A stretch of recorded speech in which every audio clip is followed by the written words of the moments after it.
लक्षवेधी सुरू आहेत आता. लक्षवेधी क्रमांक लक्षवेधी क्रमांक 6. अध्यक्ष महोदय, वितरित केल्याप्रमाणे.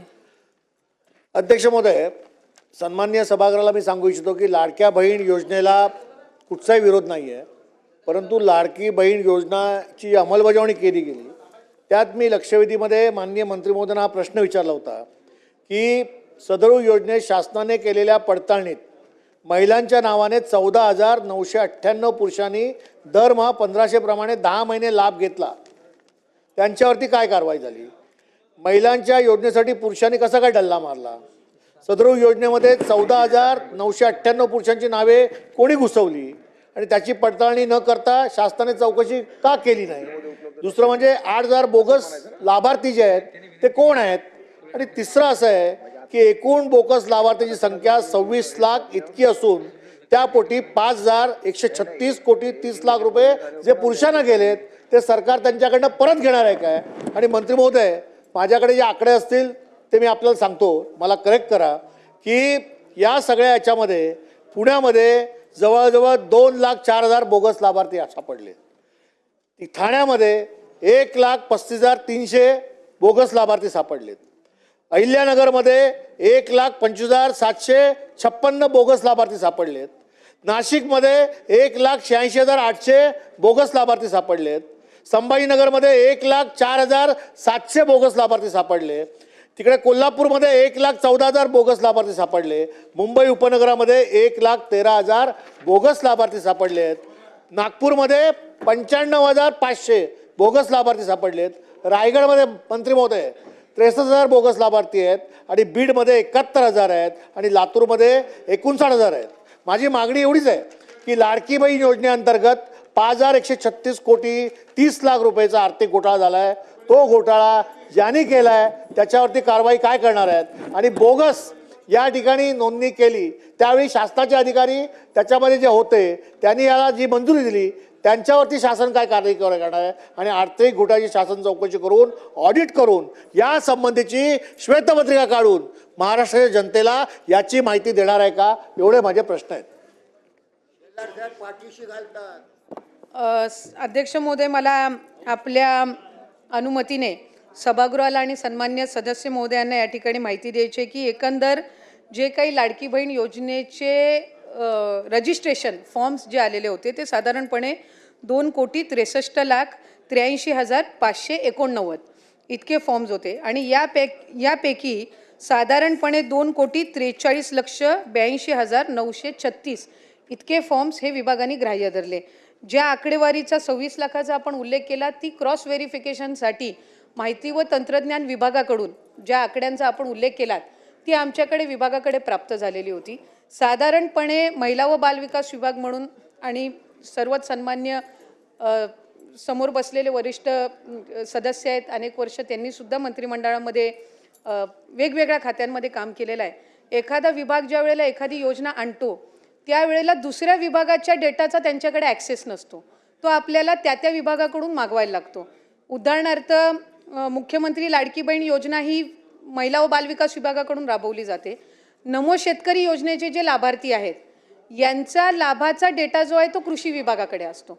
तो आम्हाला साधारणपणे जानेवारी महिन्यामध्ये प्राप्त झाला आणि त्याच्यात आम्हाला लक्षात आलं की नमो शेतकरी आणि लाडकी बहीण योजनेचे काही कॉमन लाभार्थी आहेत.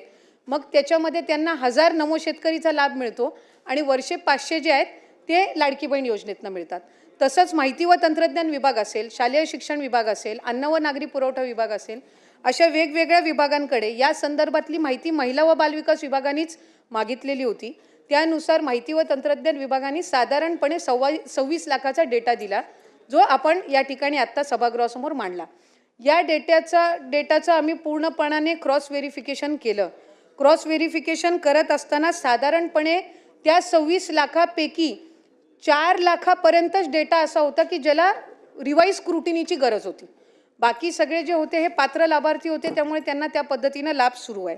आता आपण जे काही शासकीय ह्यांच्या संदर्भामध्ये आपण विचारलं 8,000 जे आपण बोगस विचारले तर ते 8,000 बोगस नसून ते 8,000 शासकीय कर्मचारी म्हणजे प्राथमिक आरोग्य केंद्रांमध्ये किंवा वेगवेगळ्या शासकीय ज्या काही आपल्या नोकरी असतात त्याच्यामध्ये काम करणारे आणि नियमानुसार ते तशा पद्धतीनं लाभ घेऊ शकत नाहीत.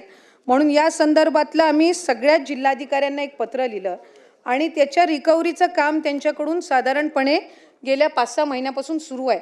म्हणजे मी इथे सांगलीचं सुद्धा आपल्याला उदाहरण देऊ इच्छिते की सांगलीमधले सुद्धा प्राथमिक आरोग्य केंद्रामधले किंवा इतर शासकीय याच्यामध्ये काम करणारे जे आहेत त्यांची सुद्धा रिकव्हरीची जी काही प्रक्रिया आहे ती त्या ठिकाणी 10,500 असतील, कोणाचे 4,500 असतील, म्हणजे ज्या महिन्याला त्यांना वितरित झाले त्यानुसार आहे. आणि ही प्रक्रिया साधारणपणे 2 महिन्याच्या कालावधीमध्ये सगळ्या जिल्ह्यांची पूर्ण होईल.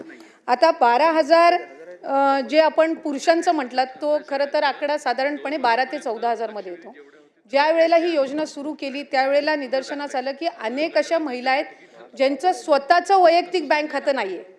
त्यांचा आधार कार्डला त्यांच्या घरातला जो पुरुष असेल, मग वडील असेल, भाऊ असेल किंवा पती असतील, यांच्या अकाउंटवर ते शासकीय योजनांच्या वेगवेगळ्या लाभ घेतात. म्हणजे लाडकी बहीणच नाही पण ह्या व्यतिरिक्त सुद्धा बहुतांशी योजनांचा लाभ हे त्यांच्या घरातले जे पुरुष आहेत त्यांच्या खात्यावरती घेतात.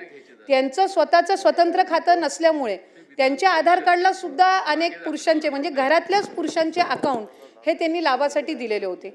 त्यामुळे त्या संदर्भातलं सुद्धा क्रॉस व्हेरिफिकेशन हे आम्ही साधारणपणे केलं आणि त्याच्यामध्ये कुठलीही पात्र महिला लाभापासून वंचित राहता कामा नये या दृष्टिकोनातून ही पावलं उचलत असताना ती 12-13 हजार एकदम आपण वगळून जर त्याच्यातल्या खरंच लाभार्थी आहेत पण त्यांची बँकचं खातं नाही म्हणून घरातल्या पुरुषाचं त्यांनी खातं दिलेलं आहे, यामुळे ते लाभापासून वंचित राहता कामा नये म्हणून त्या संदर्भातली आम्ही क्रॉस व्हेरिफिकेशनची जी प्रोसिजर आहे ही त्या ठिकाणी गेल्या 3-4 महिन्यापासून राबवली.